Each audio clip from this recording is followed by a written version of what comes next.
Buenos días. Buenos días. Listo. Bueno, entre otras cosas, yo soy coordinador del grupo de interés especial de la Asociación Argentina de Estudio del Dolor. O sea, en la Asociación Argentina de Estudio del Dolor tenemos grupos de interés especial. ¿Qué son? Son grupos en donde hacemos revisiones de determinados trabajos, investigaciones, que en realidad depende de la Asociación Internacional de Estudio del Dolor, que tiene en su programa los grupos de interés. Nosotros, como somos el capítulo argentino, emulamos algunos de esos proyectos, y uno de los proyectos son estos grupos. Ahora hay 8 grupos en funcionamiento, uno de ellos es de dolor neuropático que yo integro, ¿sí? Lo que hicimos fue publicar hace unos años este trabajo, que es Fenotipo Diagnóstico de Dolor Neuropático. Ahora les voy a explicar por qué aparece este proyecto de fenotipos a nivel mundial, sobre todo los profesionales europeos que son expertos, tienen mucha experticia en dolor, bueno, armaron bastantes consorcios y trataron de armar este trabajo. Bien.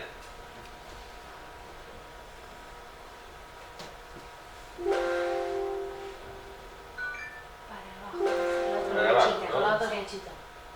Ahí está. Buenísimo. Bueno, en principio el dolor neuropático se redefinió en el 2007.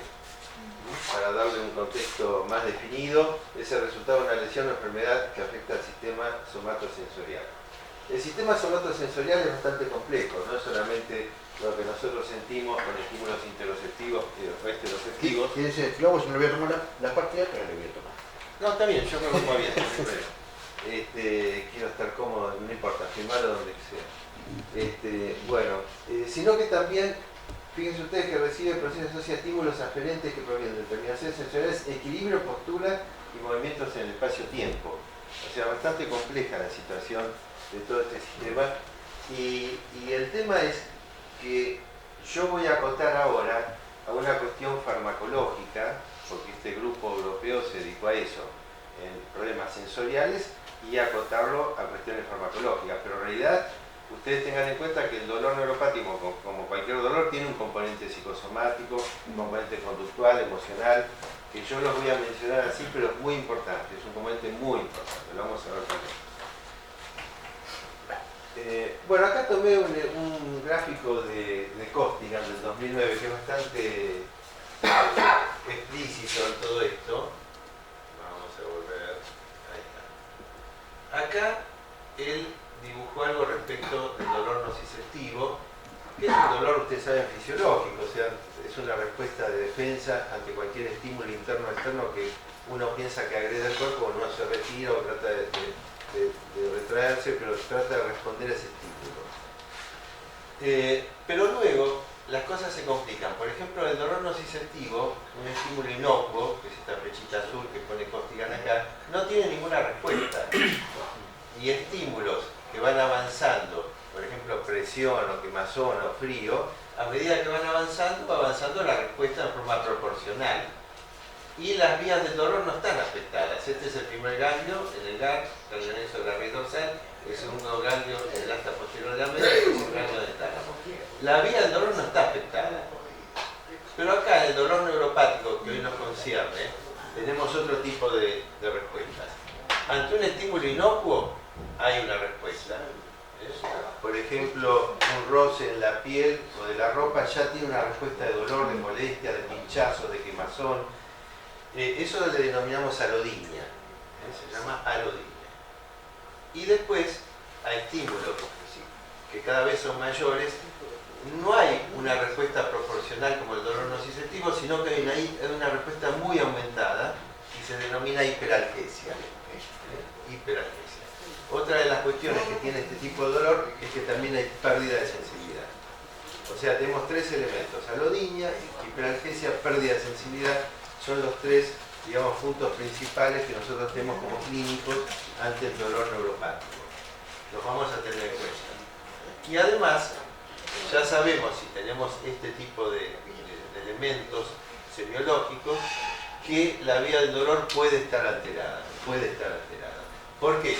Porque hay un estímulo permanente, puede ser una lesión en la piel, como el herpes, por ejemplo, que se llama el herpes zóster prolongado y se llama entonces un síndrome posherpético, o una hernia de disco que se prolonga en el tiempo, o una artritis que se prolonga en el tiempo y empieza a dar lesiones de forma estable, esto va a liberar sustancias en el ganglio anexo de la raíz dorsal, generalmente son sustancias inflamatorias, neurotrofinas, sustancias, neuropéptidos, y todo esto va a generar una inflamación en esta neurona, aumento de receptores, y al mismo tiempo va a aumentar los receptores y la respuesta en el área 2 de Rexel, que es el área gelatinosa de Rolando, donde está lleno de neuronas y hay un montón de mediadores químicos, bueno, ahí también se produce una inflamación.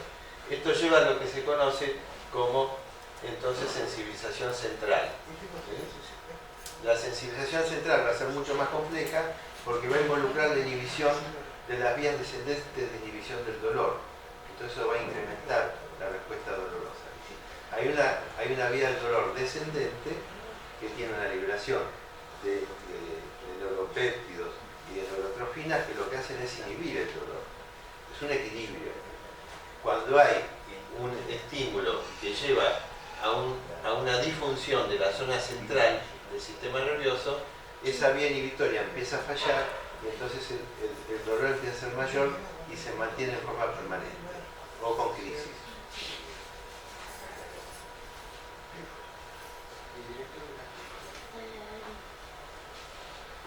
¿Quieren preguntar algo? No voy a interrumpir, ¿eh? Bien. Quería agregar algo más. Últimamente hay elementos, por ejemplo, en donde se ven alodinia, hiperalgesia, ¿no? Pero la vía del dolor no está afectada, no hay daño de la vía del dolor como el dolor neuropático. Esto involucra una serie de patologías: colon irritable, dolor crónico lumbar, el síndrome de reflejo grado 1, en fin, diferentes cuadros en donde no hay lesión, ¿sí? Esto dio mucha confusión y muchos problemas. Entonces la Asociación Internacional de Estudio del Dolor, a través de una idea de la doctora Cosette, una sueca que empezó a hablar de todo esto, se tomó el tema de poder clasificar este grupo de patologías aparte para saber cómo medicarlas, qué hacer. Y se denominó a todo esto patologías del grupo ya no neuropático, sino nociplástico, que es el nombre que se le dio a todas estas patologías, ¿sí?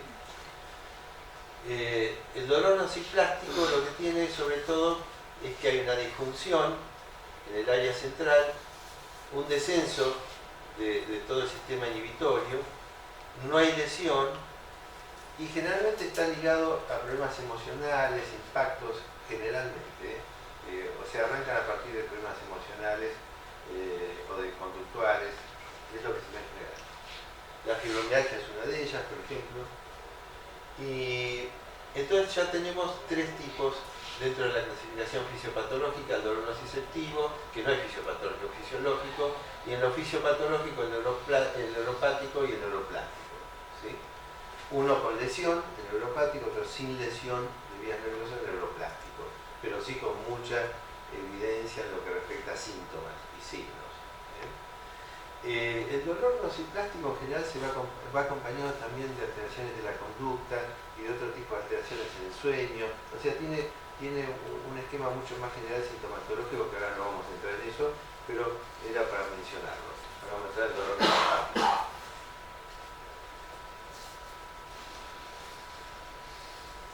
Dentro del dolor neuropático tenemos el central, por lesiones de la vía central, cerebro, tronco, y el periférico. Nosotros hoy nos vamos a dedicar al sistema nervioso periférico, que es como donde estos europeos hicieron este trabajo.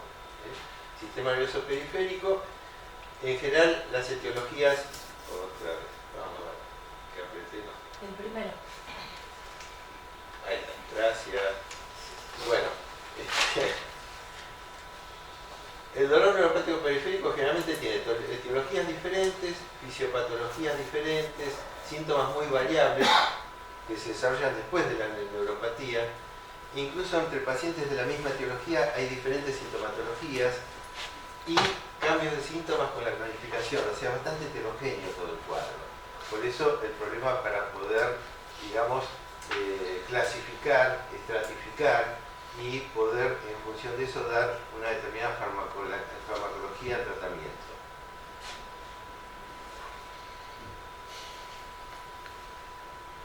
El tema es que todo este conflicto comenzó porque la primera línea la primera línea de medicamentos que generalmente damos no daba beneficios ni siquiera en el menos del 50% de los pacientes.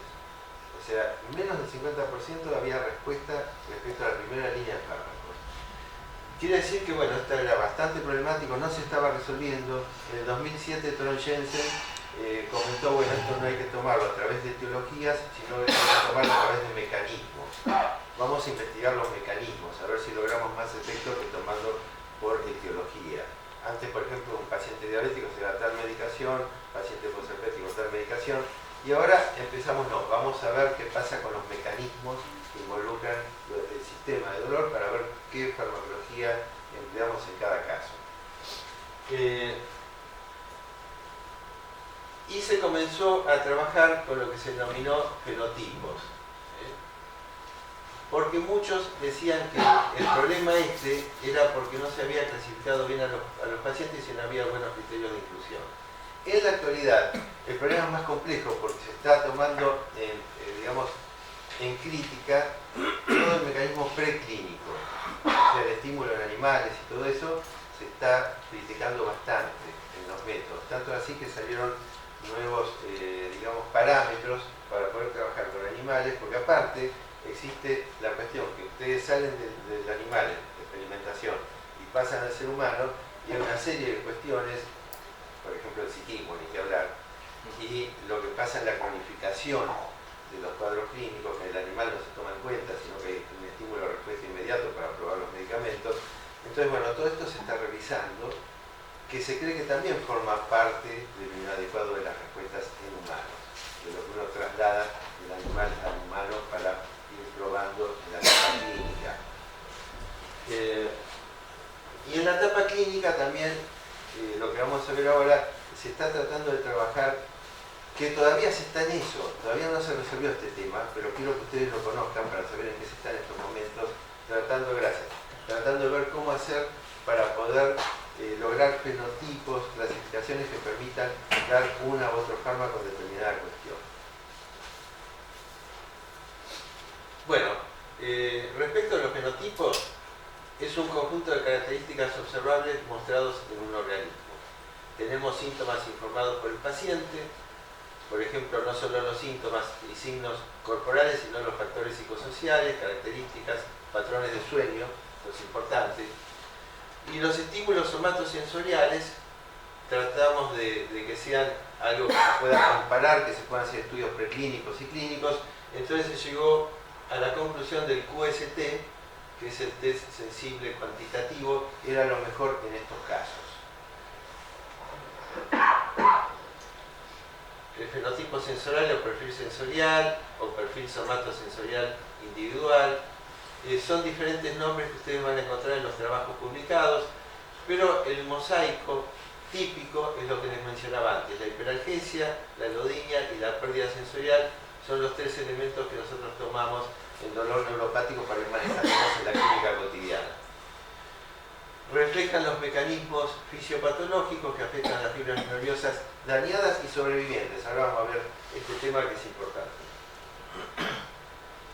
Hay un artículo brasilero del Journal de Terapia Física que me interesó, que salió en el 2023, que habla de estos aspectos: el perfil epigenético y genético. Últimamente se está trabajando mucho con la genética, muchísimo.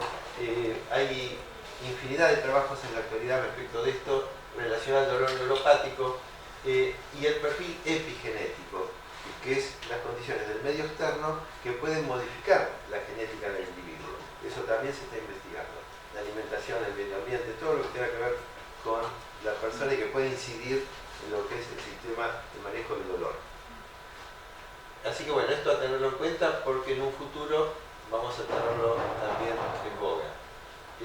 Bueno, el principio bioquímico, fisiológico, conductual, esto es interesante. Ellos hablan de factores somáticos, que es lo que vamos a ver hoy, pero también cognitivos, emocionales, conductuales y sociales.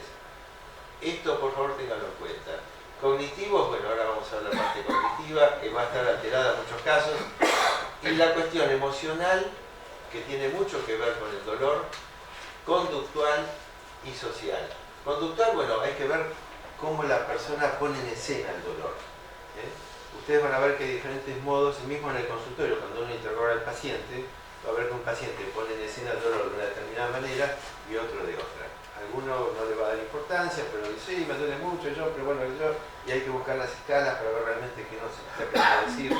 Otros pacientes son muy teatrales en lo que es el dolor, y muchas veces es difícil poder entender qué le pasa a la persona. Por una cuestión, digamos, de lo que es la comunicación. Desde Saussure en adelante, que se está investigando el tema de la comunicación, sabemos que, bueno, uno cree que está diciendo lo que siente, el médico cree que está entendiendo lo que cree el otro que siente, o sea, ahí ya hay una incomunicación total. Y en eso tenemos que nosotros lidiar todos los días en el consultorio. Una persona que quiere decir lo que siente, pero que a veces no sabe ni cómo decirlo, porque a veces las sensaciones son muy difusas y no se pueden decir fácilmente. ¿Y qué es lo que siente? Y no sé. Pero le siente algo pinchado y no sé. Y uno se empieza a poner nervioso, ¿cierto? ¿No? A veces. Pero bueno, hay que tratar de tomar tranquilidad, de entender que esa persona no puede expresar con sus palabras lo que está sintiendo y tratar de contenerlo en ese aspecto. Es muy importante tratar de contener al paciente, porque el paciente que viene con dolor viene angustiado, viene con miedos, y aparte hay otra situación que es la cuestión social. Yo le llamo esto espejo social. Esto estuvo muy estudiado por Lacan, un psicoanalista francés muy conocido, el tema del espejo y toda esta cuestión, y también psicología social, que tiene mucho que ver con la gente que rodea al paciente, ¿no? Sean amigos o sean familiares. Porque la persona empieza a hablar de sus síntomas, los que están alrededor se empiezan a preocupar por ese síntoma tanto, pero tanto porque les llega a afectar en la vida cotidiana, o los amigos por querer ayudar, o la familia por esa fuerza desde el desayuno hasta la cena, y a veces para poder dormir. Y tratan de colaborar y empiezan a hablar del síntoma y cómo estás y qué pasa, y pero te aumentó, no te aumentó. Mira, tengo un amigo que se pudo resolver con esto y otro con otro. Claro, el amigo no sabe qué tipo de patología tiene, pero al vecino de la esquina le solucionaron con lo que sea, entonces se lo recomienda. Y ahí empieza un cuadro de confusión. La persona no tiene no solo dolor, sino que aparte está confundido. No sabe por dónde agarrar. Nosotros lo que tenemos que hacer es tratar de contener, tratar de tranquilizar. En primer lugar, explicarle al paciente que existe un espejo social, que es lo que le devuelven desde afuera respecto de sus síntomas, respecto de su problema. Y que debe cortar con eso. Porque a medida que el paciente recibe desde afuera cada vez más opiniones, sensaciones y a veces comentarios no muy buenos, empieza a haber miedo, empieza a haber amenaza, miedo, que es la concreción de esa amenaza, de algo tangible para la persona, y aparte una desorientación, no se sabe por dónde agarrar, ¿sí? Y además hay una especie de rumiación, o sea, la persona, como todo el tiempo se lo repite de sus síntomas y sus cosas, también rumea con esto dentro de su mente, repite, y esto hay que tratar de fregarlo de una manera. ¿De qué manera? Se le explica al paciente, bueno, lo que es la rumiación, lo que es una idea obsesiva con el síntoma, el espejo social, se le habla del espejo social, y que él tiene que tratar de cortar con ese espejo social. Empezar a dejar de hablar de sus síntomas. Es difícil, pero hay que empezar a decirlo. Es importante que usted deje de hablar de sus síntomas. Este es el lugar donde usted puede hablar de sus síntomas. Con el médico, con el psicólogo, con quien fuera. Este es el lugar.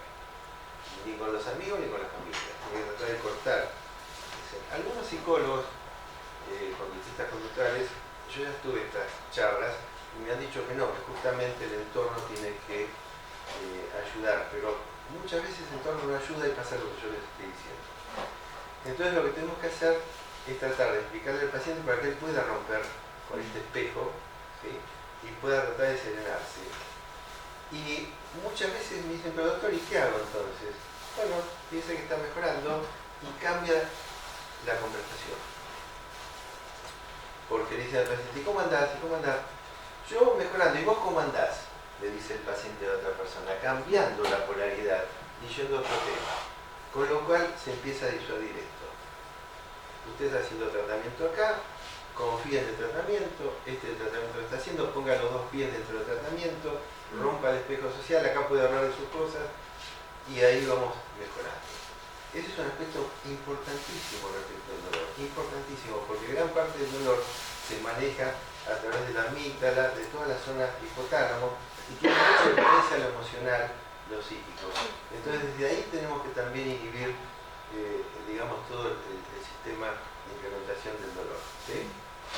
Bueno. Comentaba de lo que hablas, y yo he notado también que ya la conducta dolorosa y el pensamiento catastrófico no es del paciente sino del entorno. ¿Sino del? Del entorno. Sí.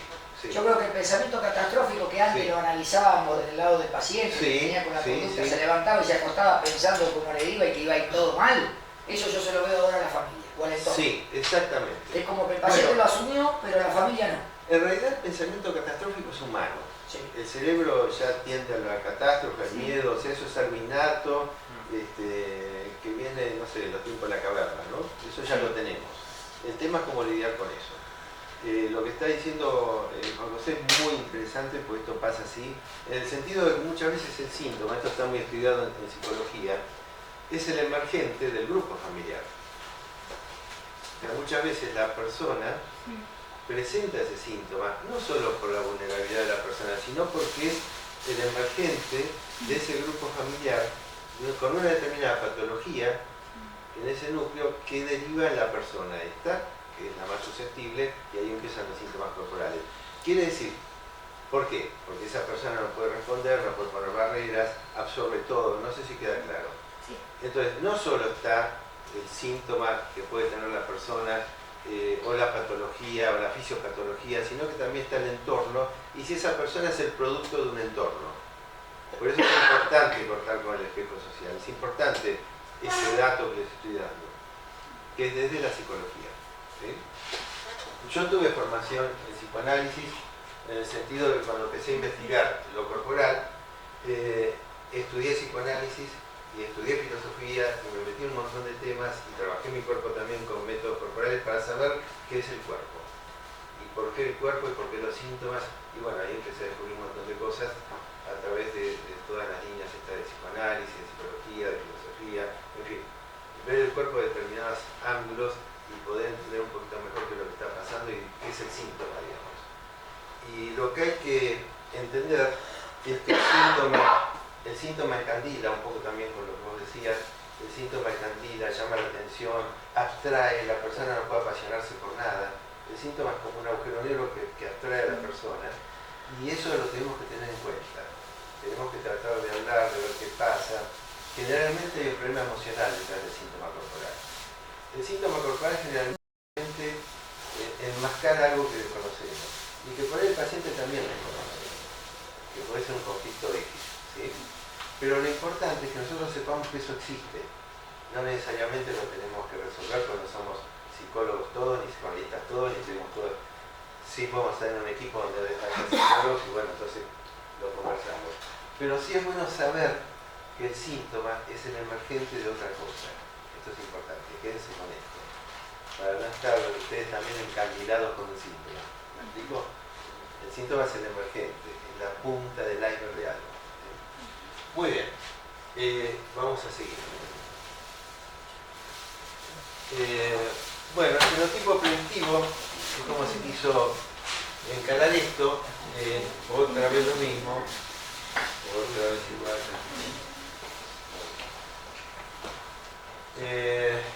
Lo que se quiso hacer en un principio, bueno, vamos a hacer tratamientos personalizados, vamos a hacer tratamientos ajustados a cada paciente, vamos a hacerlo más, el top, ¿no? Pero en realidad lo que se está haciendo es una medicina de precisión, que es en subgrupos, no es que uno va a lograr poder darle el fármaco específico a una determinada persona, sino que se va a trabajar en subgrupos, que es lo que se va a buscar acá con los fenotipos. El fenotipo hablar de manera integral, además de ser diagnosticado en su patología de base, bueno, esto ya lo hablamos, Y el profesional debe manejarse no con lo que... A ver, el dato fenotípico es un dato más. Nos tenemos que manejar con todo esto que estamos viendo, todo esto que estoy dando en esta charla, ¿sí? La estratificación del paciente es lo que se buscó, de acuerdo al mecanismo de dolor, identificar los signos y síntomas en un determinado subgrupo, características fenotípicas medibles y para la medición una herramienta, en este caso es el QST. El QST es un recurso confiable de medición, una herramienta psicofísica, evalúa la percepción sensorial evocada y está, en este caso, en este estudio, está reglado, protocolizado por la red de investigación alemana sobre dolor neuropático, digamos, son gente muy experta, y lograron protocolizar esto, inclusive porque iban a entrar otros países europeos en el estudio. Entonces tenían que ver también por idioma, por obra social, ver que todos comprendan qué se decía y qué se preguntaba. Bueno, lograron hacer esto esta entidad alemana. Ahí tienen la bibliografía. Y el QST este que desarrollaron tiene 13 parámetros de función sensorial. Y acá quería explicarles que el QST no es perfecto. Por ejemplo, es el fotograma de una película, digamos, ¿no? O sea, se toma en el momento, es cuantitativo, no es cualitativo. Entonces, por ejemplo, yo tomo un signo, un síntoma que el paciente me comenta en ese momento. Con lo cual, el QST no cubre las crisis, no cubre las intercurrencias, no cubre el seguimiento de un paciente, a no ser que se tome en varios momentos. No cubre, por ejemplo, lo que siente el paciente luego del estímulo, no lo cubre. Así que bueno, tiene sus limitaciones. Pero bueno, es lo que se encontró como para hacer este estudio lo más adecuadamente posible.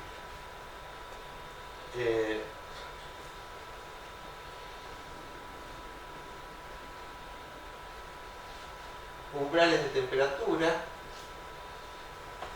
umbrales de detección mecánica por tacto, vibración, presión mecánica y detectar la alodinia, que ya hablamos de qué se trata, la vibración a través del diapasón, la presión a través de un algómetro, umbrales mecánicos y al tacto, estímulo-respuesta para sensibilidad del pinchazo repetitivo, el WINAP. Saben que hay pinchazo y pinchazo repetitivo. Acá no está la parte, bueno, tuve un problema con el pendrive, entonces no se grabó todo lo que hice, estuve ayer hasta tarde haciéndolo, pero bueno, lo perdí.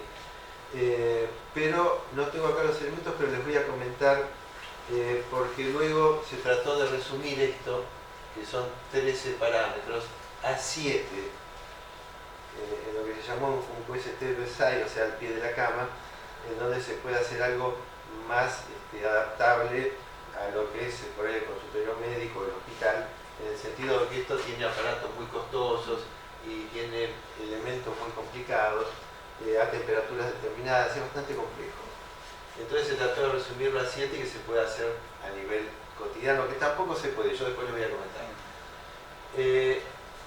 Estímulo, respuesta, necesidad de pinchazo, ya lo vimos, o negativo, digamos, la pérdida de función, ¿no? O sea, que no haya respuesta al estímulo. Bueno, la prueba QST tiene una función sensorial sobre las fibras A beta, mielinizadas, y las fibras C y A delta. Generalmente las fibras A beta son las que llevan, digamos, todos los neuropéptidos y las neurotrofinas que puedan inhibir el dolor. Y las fibras C y delta son las que estimulan el dolor. La sustancia P, la sustancia reacción agente de la calcitonina, todo lo que genera estímulo doloroso.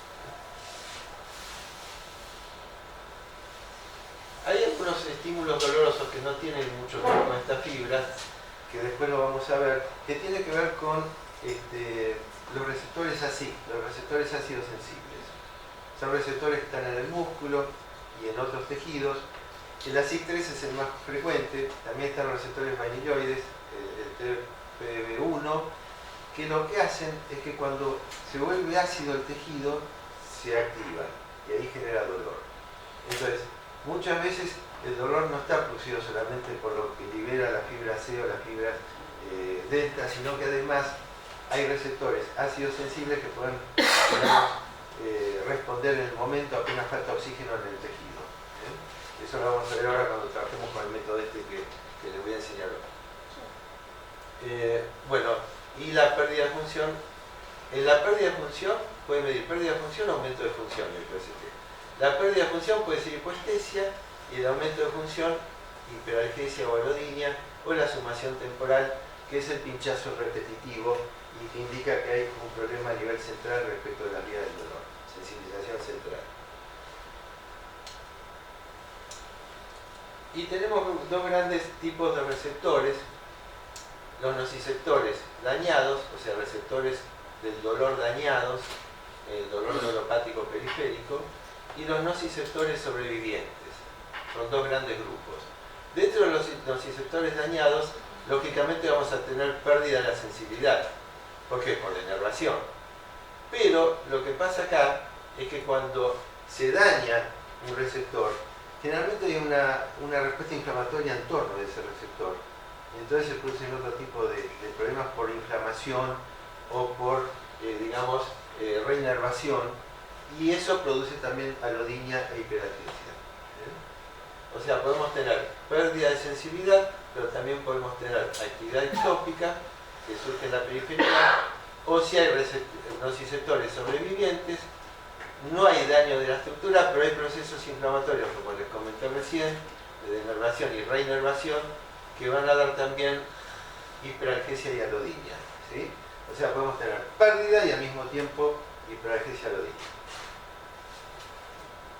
Bueno, el QST lo que hace es detectar dentro de los 4 mecanismos de dolor que están en el trabajo de Jean Bollier, que es el que manejó todo este esquema europeo, 4 mecanismos de dolor: actividad ectópica, denervación, que ya lo hablamos, sensibilización periférica, que ya lo hablamos, y sensibilización central, que ya lo hablamos. El QST detecta estos 3, pero la actividad ectópica, que es espontánea, abrupta, que interrumpe de pronto con una crisis de dolor, eso el QST no lo va a captar si no es en ese momento. Estos autores tomaron 4 patologías de dolor neuropático periférico para hacer subgrupos: la polineuropatía diabética, la lesión nerviosa periférica, las radiculopatías y la neuralgia postherpética. Armaron grupos cruzados en tres subgrupos de 900 pacientes. Fue un trabajo muy arduo, formado por 4 consorcios europeos que los reclutaron, y un corte de validación de 200 pacientes. O sea, tenemos ya 1100 personas. O sea, fue un trabajo muy complicado, llevó varios años. Por eso nos interesó y decidimos tomarlo como vía de estudio y de investigación. Los objetivos fueron analizar los patrones típicos de los signos, subagruparlos y establecer principios de organización de dolor neuropático basado en el perfil sensorial, fundamentado con el QST, ¿no? Los resultados dieron 3 subgrupos. Fueron los siguientes: pérdida sensorial, hiperalgesia térmica e hiperalgesia mecánica. Ahora vamos a ver uno por uno, pero estos son los 3 subgrupos que ellos detectaron. Hicieron estos gráficos muy interesantes. A mí me resultó de mucha valoración el poder ver, digamos, más o menos lo que ellos hicieron en algo más gráfico, ¿no? Fíjense ustedes, acá tenemos en el eje de las X la respuesta al calor, a la temperatura, y en el eje de las Y la respuesta a lo mecánico. Entonces ellos dijeron, bueno, si no hay respuesta a lo mecánico y no hay respuesta al calor, con temperatura, son pacientes que no tienen sensibilidad, o esos receptores no captan estímulo, ¿sí? Entonces se los puso en este color azul con pérdida de función. Después ellos tomaron otro tipo de pacientes que tenían hiperalgesia térmica, lo pusieron en color rojo acá, y después hiperalgesia mecánica en color amarillo. Pero ustedes fíjense que hay mezcla, ¿eh? Hay gente que tiene hasta las 3 tipos de respuesta. Entonces, bueno, ellos trataron de, dentro de esto, poder hablar de cada grupo. En lo que respecta a la pérdida sensorial, dijeron, bueno, el 52% de los pacientes tienen polineuropatías, degeneración y muerte de fibras nerviosas. Pero el 43% tiene hipostesia dolorosa. ¿Qué quiere decir? Que tienen pérdida sensorial, o sea, hay nociceptores dañados, pero también existe lo que yo les comentaba antes, una inflamación en la zona, con reinervación, con respuesta, descargas ectópicas. Entonces, bueno, es lo que se llama hipoestesia dolorosa. El paciente no siente, pero tiene dolor. Es una característica. Y ellos vieron que estos pacientes son respondedores a opiáceos, mejores respondedores a opiáceos, los de pérdidas sensoriales, no los de mezcla, digamos, sino los puros, digamos, de pérdida sensorial, son más respondedores a opiáceos y algunos a duloxetina, pacientes diabéticos, que eso coincide con las guías modernas inclusive. Esto hay que tomarlo con pinzas, porque está hablando de subgrupos y dentro de los subgrupos está hablando de grupos. Entonces lo tomamos con pinzas, pero es una orientación. Por eso todavía está en evolución. Hiperalgesia térmica, que coincide con lo que se denominaba nociceptorio irritable, hiperalgesia a la temperatura, al calor frío y alodinia mecánica dinámica, no estática sino dinámica, al rozar, al transportar un roce por la piel. Y vieron ellos que el 33% tenía regeneración axonal y nociceptores sensibilizados, y pensaron que hay una sobreexposición de canales de sodio, receptores que conducen a descarga espontánea y un umbral de activación reducido, por eso responden al calor frío y estímulos mecánicos. Estos pacientes respondían mejor a la carbamazepina. Y luego, hiperalgesia mecánica, la que estaba en amarillo, pérdida de la función de fibras pequeñas a frío o calor, hiperalgesia a la presión y alodinia mecánica dinámica. O sea, acá si tomamos con algómetro y tomamos con roce con algodón, vamos a encontrar positivo en estas cuestiones, pero si nosotros tomamos un elemento metálico frío o calor, no va a responder el paciente. Esto está dentro de este grupo. El 47%, casi la mitad, tenía neuralgia posherpética, de tipo de dolor quemante, sensibilización central, y respondían a la pregabalina, la mortigina y la lidocaína tópica. La lidocaína tópica es lo que ahora va a entrar dentro de poco al país, así que aquí vamos a andar bien, porque realmente da buena respuesta. Bien. Seguimos.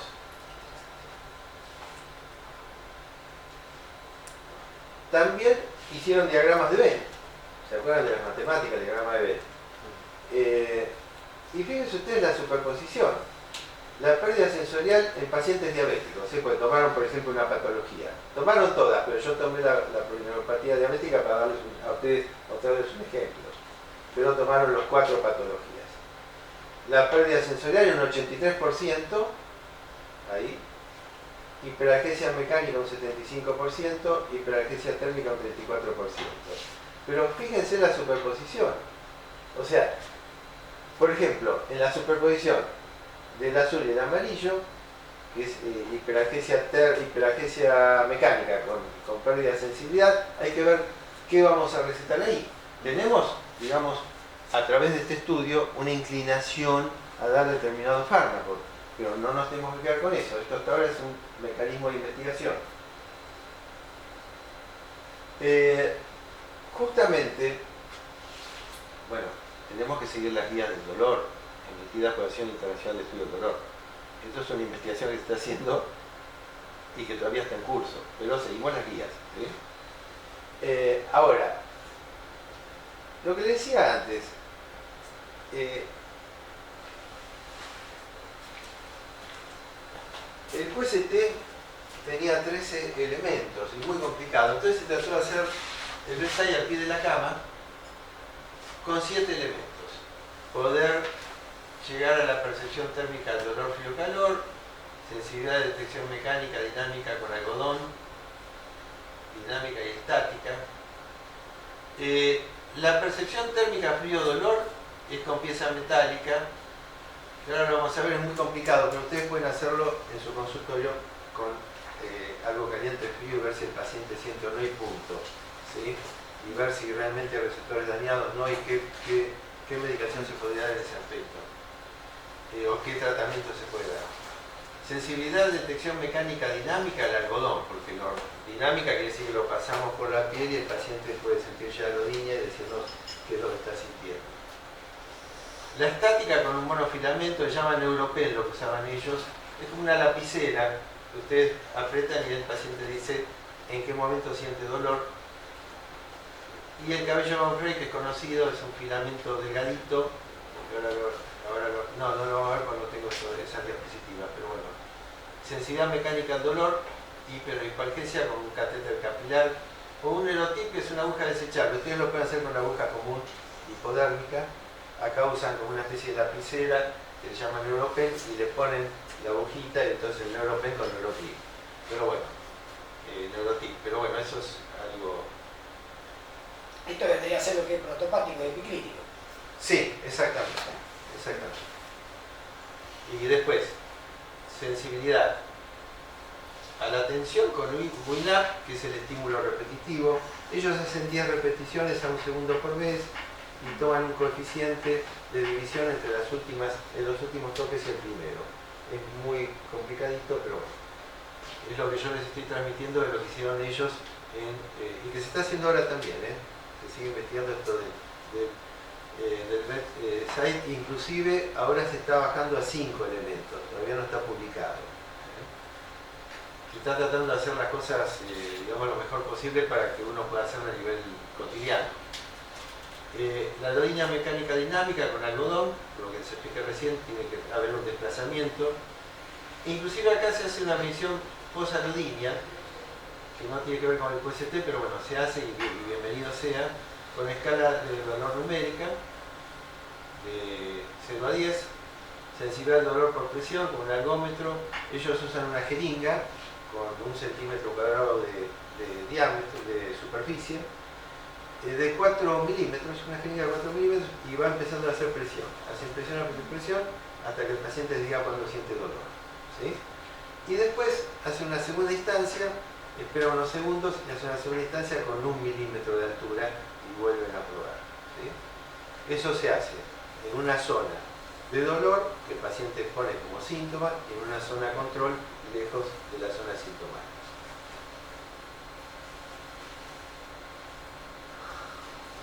Pero en el año 2003, acá tenemos el trabajo de McKay, en el año 2003, que después en el 2021 Martín Bordeló tomó este trabajo y entonces hicieron este dibujito y todo, bueno, pero está bueno. Es esto el QQST. El QQST habla también de quality, o sea, cualidad. Cualidad, cantidad de test sensible. O sea, tomaron el QST, pero dijeron, no, vamos a sumarle calidad.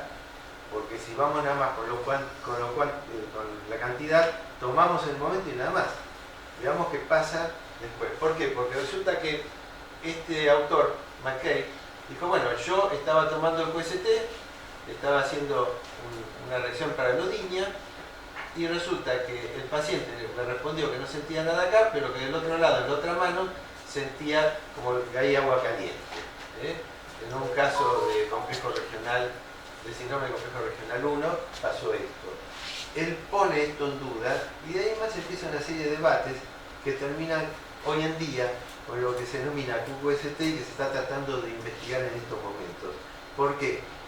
Porque cuando nosotros agregamos calidad, estamos viendo lo que siente el paciente después del estímulo, estamos tratando de tomarlo en cantidad después del estímulo, o lo que el paciente siente en otras zonas del cuerpo, cuando hacemos el QST y tratamos de tomarlo como elemento, estamos bifurcando tanto los resultados que como armamos un protocolo. Cuando nosotros aumentamos las singularidades, estamos disminuyendo la capacidad estadística. ¿Entienden lo que estoy diciendo? Estamos profundizando y es más difícil poder hacer la estadística. Entonces, lo que están viendo ahora, actualmente, en este año inclusive, están tratando de ver cómo hacer para nivelar estas dos cuestiones. Por un lado, la calidad y por otro lado, no perder la estadística. poder protocolizar. Cada vez más complicado la cosa, pero bueno, se está haciendo.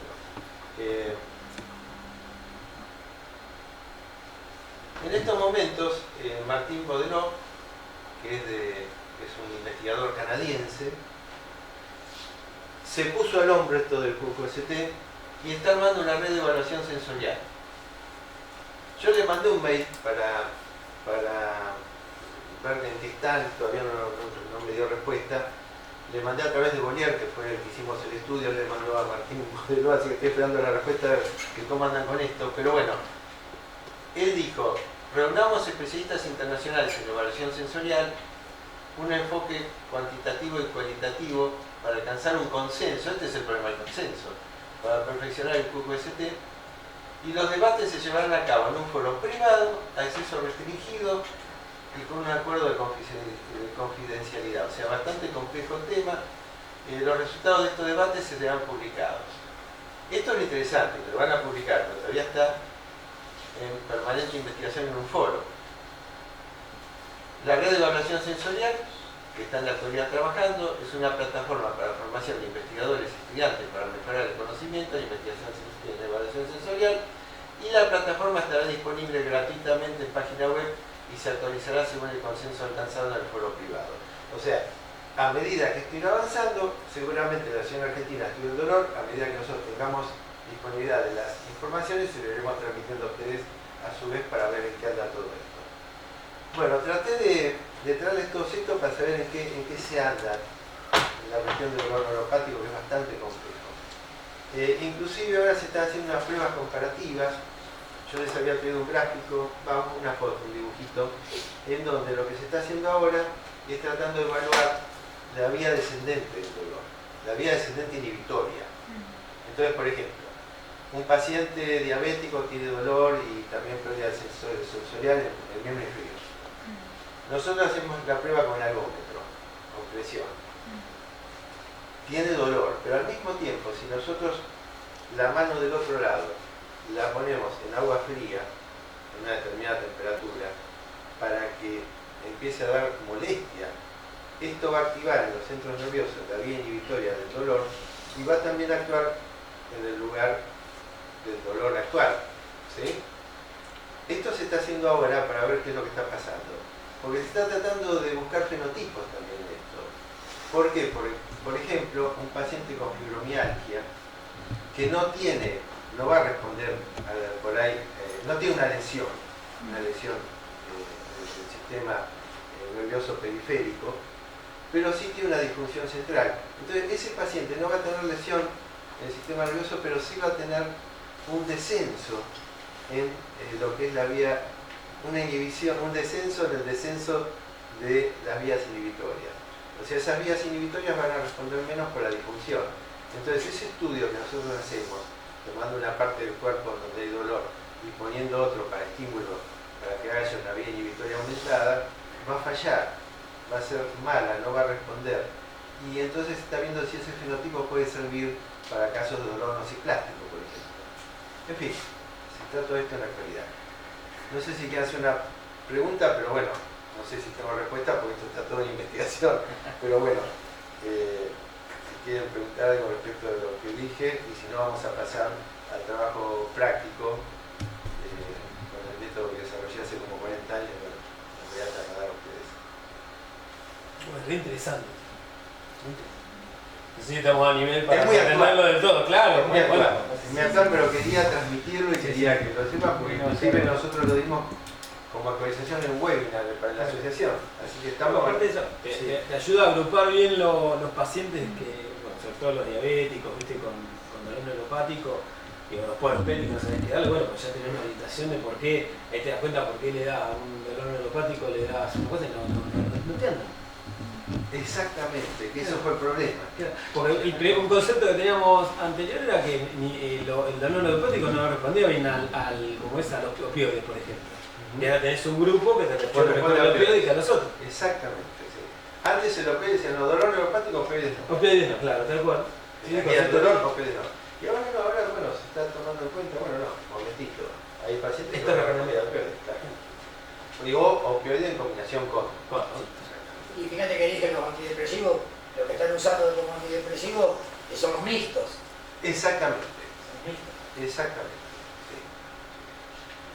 Y claro, la duloxetina, ya. No, que por lo que también asociando con lo que comentó el doctor hoy más temprano, como que está en constante cambio la reinterpretación de todo esto. Porque antes se medicaba por patología desencadenante, como dice el doctor, y hoy se buscan los mecanismos, que a su vez, no solamente los mecanismos ahora, sino cómo interpretar esos mecanismos para, como decimos Juan recién, lo que antes era como, bueno, el dolor neuropático nosotros tratamos opioides, y ahora hay grupos que sí. Entonces, como pensando en los mecanismos, esos mecanismos se van cada vez encontrando más ramas y es como que ir interpretando todo el tiempo las definiciones. Entonces, esto como que esto debe ser Sí, un y poco ahora que salió lo de la cualidad, Claro. que complica todo, complejiza y que va a ser mucho más difícil de agrupar, pero bueno, tenemos que tomarlo en cuenta. No terminan el estudio, ya arrancaron otros. ¿Ya arrancaron? Y te consulto, ¿se sabe más o menos con los resultados de esto cuándo pueden llegar a no? No, justamente le escribí a este hombre Para ver cómo viene. para ver cómo viene y en qué esté. No, fíjate la idea de un tipo como Bonica en el 73 cuando dijo, nosotros lo que tenemos que hacer es organizar algo para el estudio del dolor. Todavía lo estamos haciendo. Para el estudio del dolor. Todavía lo estamos haciendo. Todavía estamos rodando en eso. Exactamente. Genial. Yo pienso que esto es interesante para despertar en ustedes, porque no se olviden que los investigadores básicos están en todos lados. Por favor, no se olviden de los investigadores básicos. Nosotros venimos luchando desde 2008-2010 para integrar investigadores básicos en los grupos de interés y para poder investigar. Y cuando fue acá el Congreso Internacional también hicimos un precongreso con investigadores básicos, porque es muy importante la investigación y que estén los clínicos y que estén los especialistas en diferentes ramas con investigadores básicos, porque ahí se van sumando cerebros, conocimientos y podemos arribar a nuevas cosas. Entonces, un poco esto es despertar el interés por empezar a investigar, hacer revisiones más complejas, que ustedes se metan en el tema. Bueno. A mí me sirvió un montón cuando hice yo soy investigador clínico por la Universidad de Lyon con el hermano y con el grupo Tango de italiano. Bien. Y eso lo hicimos ya hace como 20 años, claro. Me hizo ver un montón de cosas. Porque te hace, y lo que hablábamos hoy, Te abre la me hizo cabeza. ver, por ejemplo, un endpoint. O sea, ¿por qué este producto que me quieren hacer recetar, por qué lo dejaron hasta dónde llegó la investigación? Claro. Y entonces, ¿qué es lo que decía? Yo no puedo recetar algo que no tiene fundamento de investigación. Sí, Y eso es lo que nos pasa. sí, sí. O por lo menos saber por qué se está dudando. Claro. Entonces, bueno, vamos a tener criterios clínicos como para poder elegir y ver cómo seguimos con el paciente, que esta es una parte, la otra parte es la cognitiva, conductual, social, que les estuve hablando antes, ¿no? Tenemos que tomar todo. Ahora, Eduardo, vos te fijaste que de lo que estamos hablando es de semiología y clínica. Totalmente. Totalmente. Porque La lo semiología- protopático, lo epicrítico, cambiar el nombre, poner Sí, lo que vos quieras. Poner lo que vos quieras, pero es semiología pura. pura. Sí, semiología Y pura. vos fijate que hay una cosa que realmente es como se pierde, porque se está reactualizando la clínica. Así es. Porque hubo una etapa en la que la modernización de la medicina la llevó a una mecanización. Y de la mecanización no tuvimos retorno. Pues no lo tuvimos. Todo lo que se mecanizó no nos sirvió demasiado. Porque hasta inclusive nos confunde en el diagnóstico y nos obliga a operar cuando no hace falta. Esto que estabas diciendo vos hoy es muy importante, es la cosa de operar fotos, ¿no? Inclusive, ahora, yo diría que en la época de los 90 se operaban todos los pacientes de hernia discal que tenían dolor de la lumbar para abajo. Era así. De la lumbar para abajo se opera, ¿no? En los 90 era así. Y yo decía, ¿qué está pasando acá? Yo ya estaba trabajando con este método que les voy a enseñar ahora. Porque no había que operar las hernias de disco. Si no hay una alteración en lo que es la contención miccional, no hay alteración de los esfínteres y no hay paralización del miembro, ¿para qué vamos a operar? Si se puede rescatar, inclusive puede haber reinervación, porque sabe ver la plasticidad neuronal. Yo ya hace entonces decía, no, acá hay que ver quién se opera, quién no se opera yo, y había traumatólogos que sí, que estaban en esas también y nos llevábamos muy bien. Y ahora a medida que va pasando el tiempo, cada vez se opera menos. porque no hace falta, las hernias de disco no hace falta operar. En el 99 la neurocirugía dio un paso a un costado diciendo lo que estás diciendo vos. Bien. Y la posta la tomaron los traumatólogos en esos 6 años. Porque fueron entre el 2000, no menos sí, en esa fe, un poquito menos, 97 hasta los 2000 y algo, donde empezaron los traumatólogos a operar columna. Se dejó de operar la hernia de disco, pues se empezaron a poner como Neuroestimuladores. No. Los interespinosos. Ah, los interespinosos, claro. Claro, Y son lo que son modas, ¿viste? Son Claro, modas. no, la hernia no se Ahora operaba. vuelve el pantalón ancho, Ahora ahora vuelve el pantalón ancho. Ahora que te compraste todas las Bien. bombillas, viene el pantalón ancho. De a 3 te ponían. sí, Yo fui a un congreso, me acuerdo, yo me acuerdo en los congresos de reumatología, el problema que ellos se autocriticaban era lo siguiente: al fijar una zona de la columna, el disco que estaba inmediatamente superior terminaba dañándose y tenían que después extender la fijación más arriba. Y bueno, Ahora por suerte se volvió de vuelta a la cirugía, a la disectomía simple, Sí. minimasiva, entonces no genera ningún daño, vos liberás el nervio y listo. sí. Para los dos, eso Pero tiene hay que agregar la claro, compresión axial, porque si no el mecanismo sigue claro. y se vuelve a producir una hernia, no solo eso, sino que la zona está tocada. Yo me acuerdo de la época de los distractores interespinosos, el congreso de neurocirugía, y fuimos todos a ver eso, porque era un boom. Vino un especialista en mecánica de la columna, que yo que era, trajeron uno que era físico, qué sé yo, como un ingeniero, y te explicaba toda la biomecánica de la columna y cómo el distractor interespinoso trabajaba para modificar un poco la mecánica de la columna y ampliaba el conducto. Sí. Y qué sé yo. Y ya entraron todos a meterle, claro, atrás había bastante retorno de cada índice, y nosotros tuvimos caso, por ejemplo, con 4 interespinosos colocados. A continuación, no. Sí, ahí 4 lo veces que la se- epidemia de espalda fallida, ¿no? Claro, bueno, claro, sí, claro. Toda la epidemia del síndrome de espalda fallida, Sí, toda la sí. gente con dolor crónico Totalmente. complicada. Feldbach. Y aparte lo que se olvida, Trabajó lo que mucho se eso con olvida, Daniel Scott en Nueva York, que más escribe, si buscan Scott, que es de Nueva York, fue uno de los que más trabajó en cirugía fallida y más trabajo hecho. Y él llegaba al argumento de que la cirugía fallida porque el primer diagnóstico no era el correcto. pasa lo siguiente en todas estas cuestiones biomecánicas. La medicina se olvida, digo la medicina para no nombrar a nadie, se olvida de que hay un cerebro y que hay un sistema nervioso y que hay una retroalimentación, y cuando hay un dolor crónico y existe un estímulo permanente hacia el cerebro, desde el cerebro hay un estímulo para cerrar la zona. O sea, el cerebro defiende cerrado, no sabe de otra manera.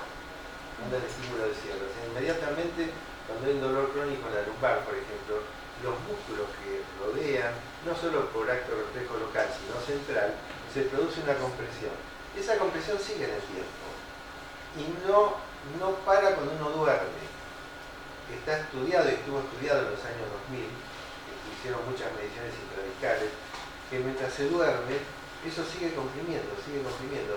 Si ustedes no desmontan esa situación de compresión axial, esto no va a tener solución. No va a tener solución. Yo en estos 40 años, el que veo, no tiene solución si no se modifica el tono muscular en la zona, que sigue incrementado, sigue aumentado. El cerebro maneja los tonos musculares como si fuera un piloto automático, ¿no? Se mantienen los diferentes grupos musculares del cuerpo. Cuando hay lumbalgia o una hernia de disco, es como si el piloto automático de la zona lumbar estaría aumentado. Aumenta el tono ahí, por una vía refleja, local, o del sistema nervioso central, y se mantiene la compresión a lo largo del tiempo.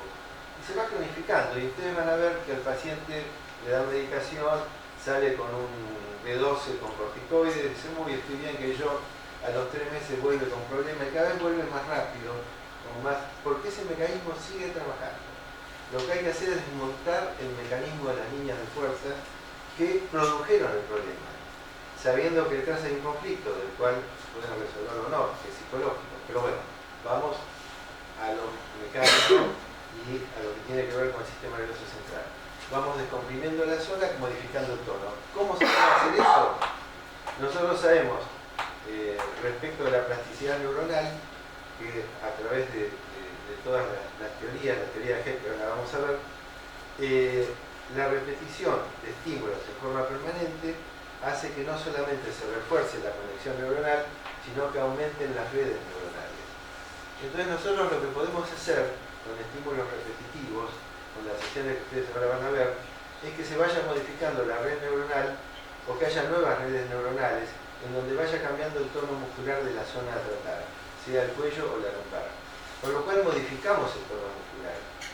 Y no solo modificamos el tono muscular y se mantiene así, porque yo lo veo en años en los pacientes que traté hace 20 o 30 años que no tuvieron nunca más problemas, y inclusive vienen por ahí a controles y el tono muscular ha cambiado, se mantiene estable, sino que además hay un cambio de conducta. O sea, cuando uno trabaja desde el cuerpo, también impacta en la conducta de la persona. Porque está todo ligado. No es que, así como el hipotálamo, la amígdala, bajan estímulos, también desde la periferia suben hacia los centros nerviosos y se modifican también las redes neuronales en los centros nerviosos.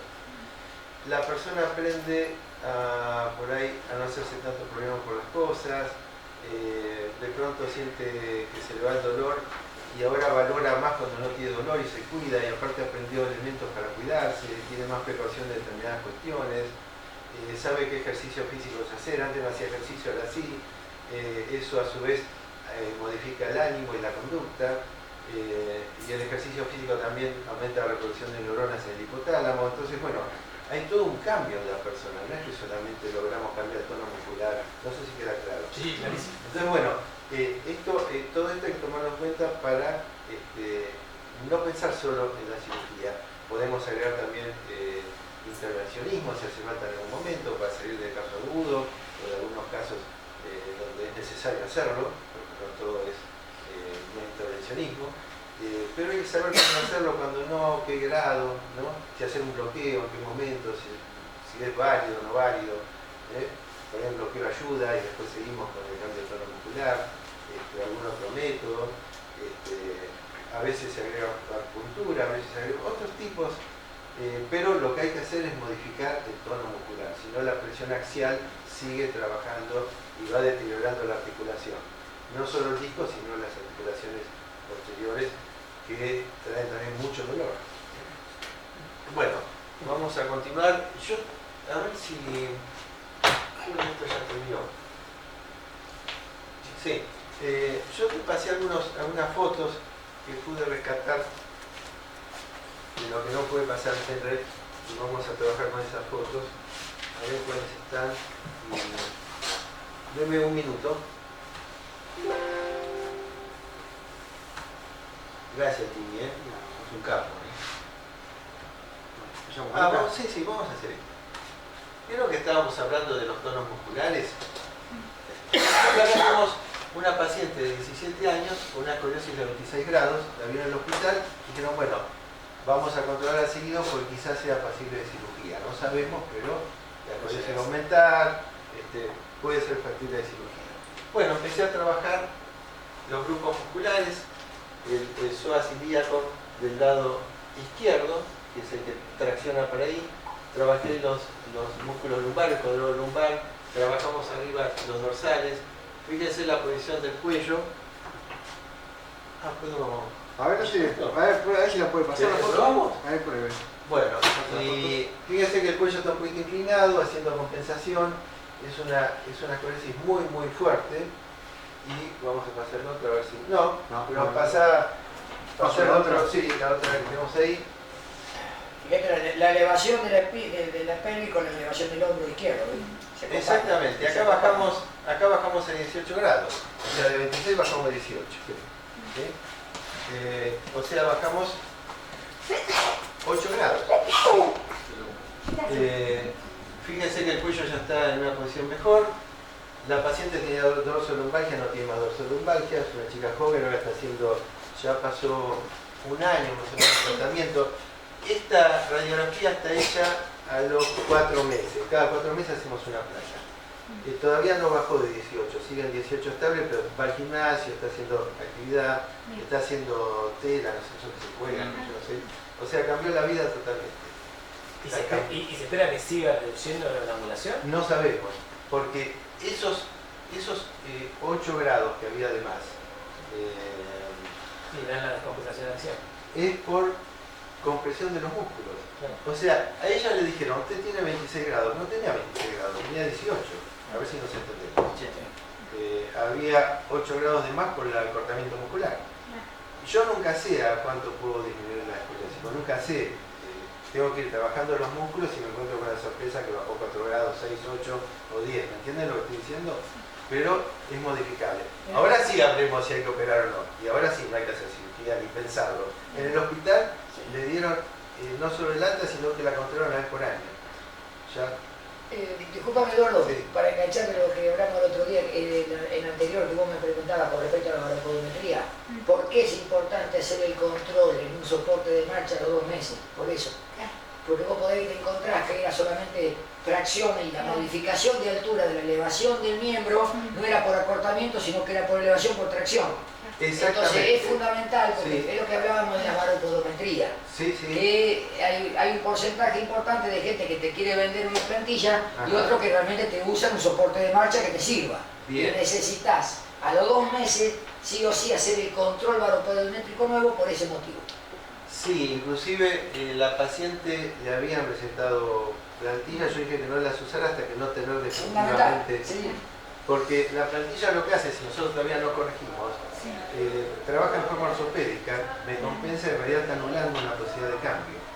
Entonces primero trabajamos la columna y ahora sí veo dentro de 4 meses, sigue, si no baja más los grados, ahí sí hacer el estudio y poner Sí, plantilla. yo logré después de mucho tiempo encontrar un lugar solo donde hablábamos de soporte de marcha.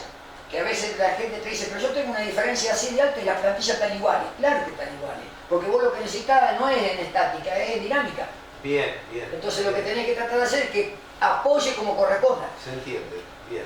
Y a eso es Está lo que bueno. busco, esa es la indicación Está que bueno. hago en la baropodometría. Bien. No sirve para, no vas No a es para seguir compensar. descompensando. No sirve para compensar, Porque ahí sirve para bloqueás. estabilizar, que no es Claro. lo mismo. Con la altura Sí. bloqueás, no hay Exacto. posibilidad de cambio ninguno. Bien, a ver, vamos a ver qué sigue. Bueno, acá tenemos una hernia de disco cervical. Voy a usar el... ¿Ven la hernia de disco?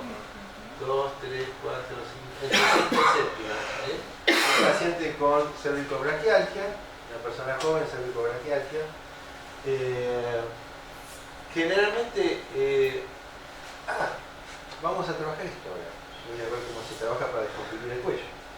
Hacemos varias sesiones estas, primero una vez por semana, después se va espaciando, pero mantenemos los tonos musculares bajos hasta que el paciente, hasta que vemos que se estabilizan los tonos musculares y que la persona adoptó otro tipo de conducta, porque no solo esto, se va hablando con la persona, conductas, cómo levantarse en una silla, cómo pararse, cómo levantarse de la cama, porque no cabeceando la pelota, sino levantándose a poco, ¿viste? La gente se levanta así a la mañana y se tensa todo el cuello. Cosas de la vida cotidiana. Y vamos a pasar, bueno, ustedes ven acá la hernia discal. Momentito. Lo importante acá, para yo decir, bueno, yo tomo este paciente, es que la médula espinal está bien. Si no, no lo tomo. ¿Sí? La médula espinal está bien, lo tomamos. ¿Qué es lo que le dije? Mirá, la médula espinal está bien, está desplazada, pero está bien. No hay signos de deterioro, entonces yo tomo este caso. La próxima, a ver, ahí está. Bueno, después de 6 meses, ven el cordón medular perfecto, la hernia cicatrizada, ¿sí? Inclusive ganó un poco de curvatura. Pasá la anterior otra vez. Estaba más rectificada. Fijate la rectificación que tiene, porque los escalenos estaban acortados, los músculos posteriores acortados, los escalenos uno ven, que es así que tienen a rectificar. Llega un momento que si esto continúa y hay una pequeña inversión, los esternocleidomastoides se comportan al revés y cierran la curva. Entonces hay que tener cuidado con eso. Pasar de vuelta a la otra, fíjense la curva, ¿ven cómo ganó un poco de curva? Bien. Vamos a pasar a otro caso. A ver. Esto es una hernia lumbar extruida, o sea, se rompió el disco, salió el material es ácido con sulfato, ácido hialurónico, y además no es reconocido por el organismo, porque desde que nacemos ese material está dentro del disco. Una vez que sale se comporta como sustancia ajena, interna, ajena, y es atacado por el sistema inmunitario. Que está bien, pero vamos a ver qué es lo que pasa. Esta bocha, digamos así, de material está comprimiendo el nervio contra el hueso y da un dolor espantoso del lado derecho. El paciente vino agachado, limpiando, le habían dicho de operarse, vino con los padres que estaban muy preocupados, a pesar que tiene 30 y pico, estaban sumamente preocupados. Bueno, yo tomé el caso, dije, bueno, vamos a tomarlo, vamos a ver, en general esto se reduce. La descompresión axial es importante, primero y fundamental, porque usted cuando descomprime, la medicación que da llega mejor, los antiinflamatorios. Porque hay que tener en cuenta que la compresión es tan fuerte que anula los capilares que llegan a la zona. No solo esto hizo que el disco se deteriorara y que se rompiera, porque el disco no tiene irrigación sanguínea, se nutre por inhibición. Entonces, ¿qué pasa? Si hay mucha presión axial, los capilares dejan de llevar nutrientes, las macromoléculas del disco empiezan a deteriorarse, empieza a haber una rotura del anillo y después sale el material. O sea, el talón de Aquiles del disco intervertebral es que no tiene irrigación sanguínea. Cuando hay mucha presión se empieza a deteriorar por desnutrición. Si nosotros descomprimimos la zona, no solo vamos a lograr que llegue mejor la medicación, sino que además lo que vamos a lograr es que llegue más irrigación sanguínea, con lo cual van a llegar más macrófagos también, y nosotros necesitamos que lleguen macrófagos, que haya una neoformación de vasos, aquí bueno, va a haber una liberación de factores de crecimiento endotelial de vasos, en fin, se va a generar una serie de cuestiones en la zona, que ahora no viene el caso a mencionar, pero va a aumentar la neoformación de vasos sanguíneos, aumentar el aflujo de macrófagos, y esta sustancia va a desaparecer porque se va a comer el cuerpo. Los macrófagos van a fagocitar esta sustancia que salió del disco, y el disco va a cicatrizar porque vamos a descomprimir la zona. Pasa a la próxima, por favor. Acá tenemos el disco cicatrizado. Esta es una cicatriz. Está libre el conducto. Pasaron 6 meses. Ya al tercer mes el paciente anda bien. Entonces, a los 6 meses hacemos el control de resonancia. La persona está perfectamente bien, está haciendo actividad física, bicicleta, natación, gimnasia. Se olvidó el tema. Porque todavía quedan miedos. Ojo con esto. Aquí está la parte psicológica. Estoy trabajando ahora con esto de los miedos, la meditación. Hay que también desbloquear respecto a los miedos. Bien. No sé si hay otro ahí. Bueno, acá hay otro, mirá. Acá, por ejemplo, tiene que ver con lo que hoy vamos también a trabajar. No vamos a alcanzar a trabajar todo esto, pero sí, fíjense ustedes la posición del cuello, que hoy vamos a ver cuello. Y la desviación dorsal que hay de 14 grados. Este paciente tenía cérvico-dorsalgia, un paciente joven también. Joven sí, 40 años más o menos. ¿Una costilla cervical derecha tiene? Costilla cervical, sí, exactamente. Sí, muy bien. Ahora, ¿qué pasa? Vamos a ver, después del tratamiento, yo trabajé acá los dorsales muchísimo, las cervicales, que ahora vamos a ver cómo se trabajan, y vamos a ver la próxima. Bajamos a 5 grados y fíjense el cuello, lo que pasó.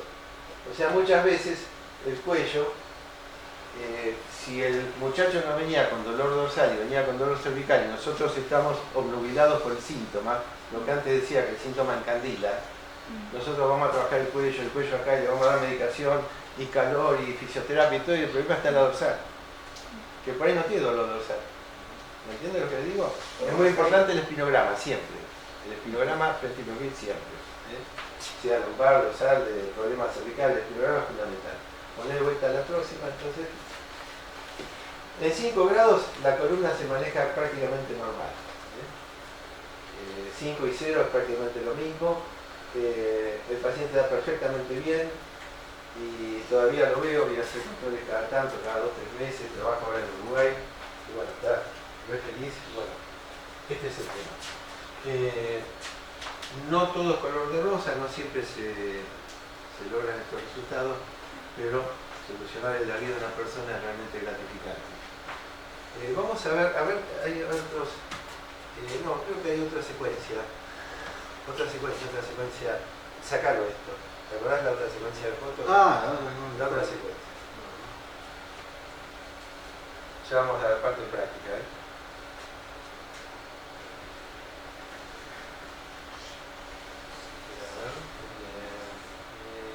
Espera, déjame ver qué ponemos primero. Sí, está bien, con esto. Bueno, esto es fundamental, la neuroplasticidad.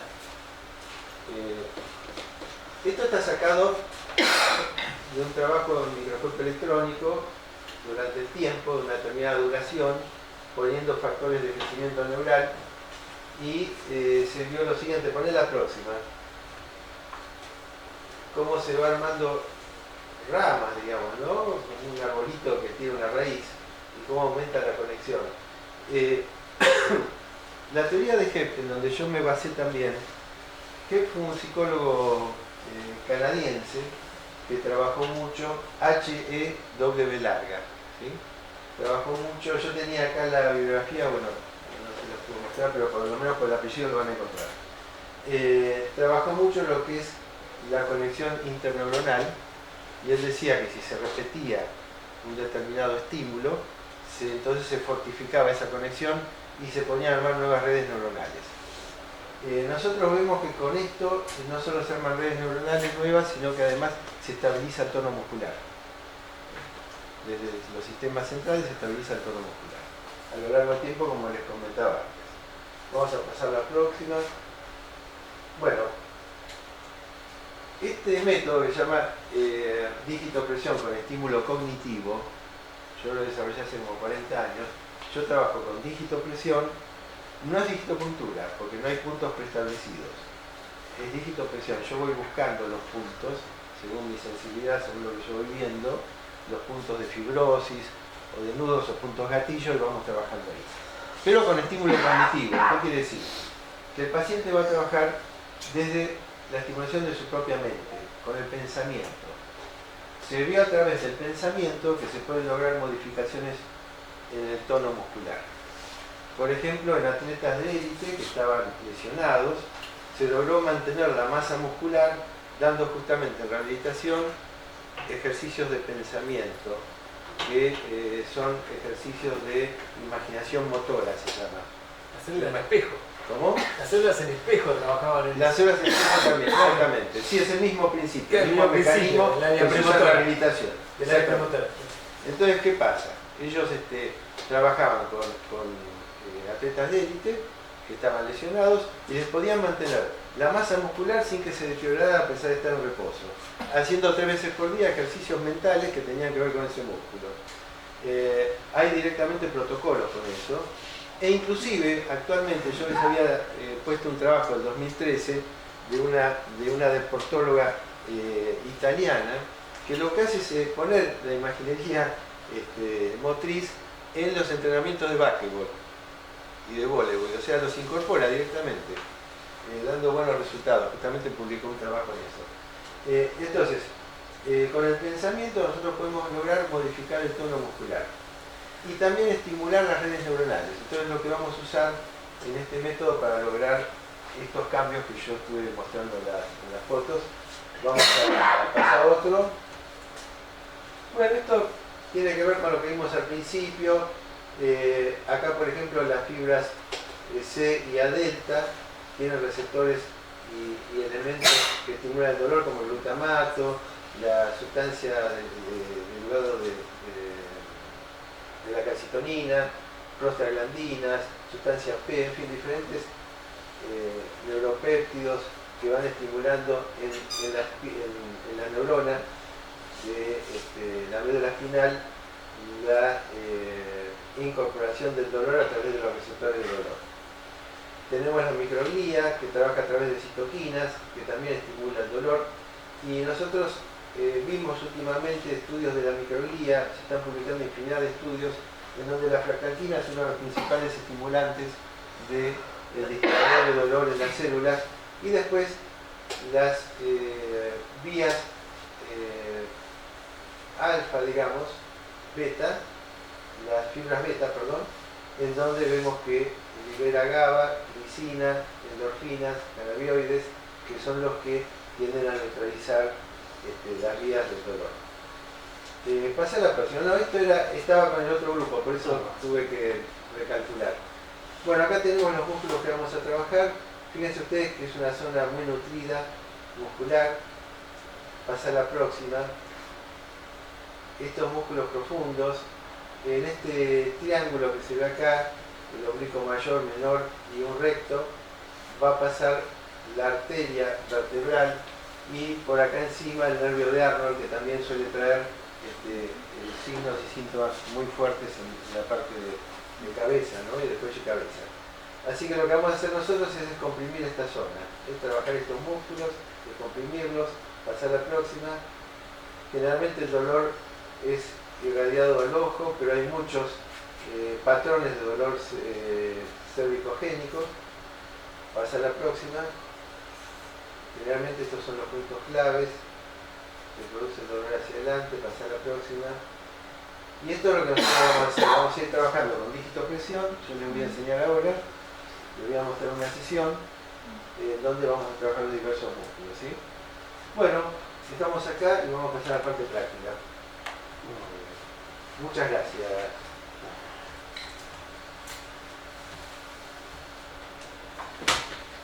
Esto no más. No más. ¿Vos querés que te liberemos ahí? Sí, así ponemos una ¿Querés que colchoneta. pongamos la colchoneta? Somos de camilla. Sí, hacemos de camilla. Liberamos eso y ponemos el Voy colchón. enseñando las maniobras, cómo se trabaja.